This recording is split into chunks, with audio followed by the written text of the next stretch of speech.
Bonjour chers amis, bonjour chers étudiants, la leçon du jour, création monétaire, inflation et coronavirus.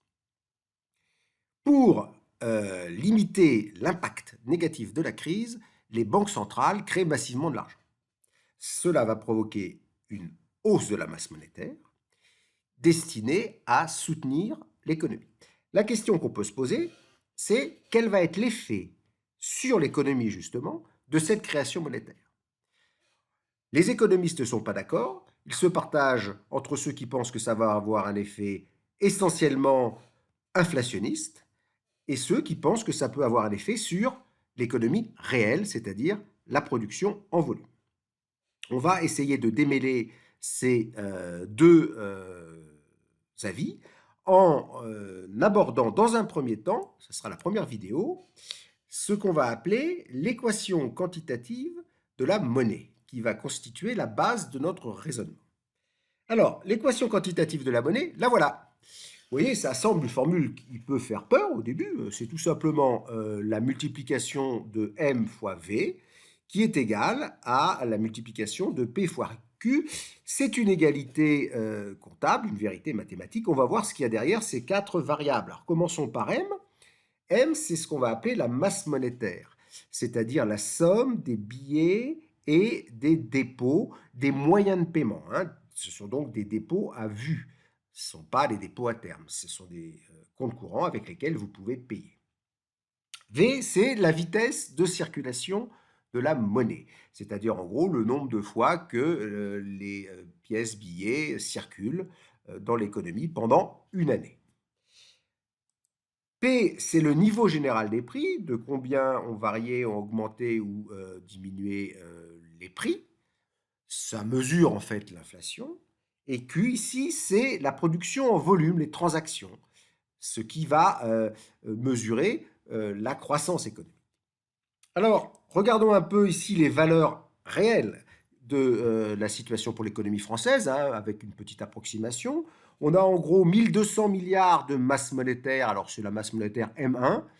On a une vitesse de circulation de la monnaie qui est de 2, c'est-à-dire en fait la masse monétaire représente la moitié du PIB, puisque de l'autre côté, on va avoir une production en volume de 2400 et on démarre avec un indice du niveau général de prix qui est normalisé à 1.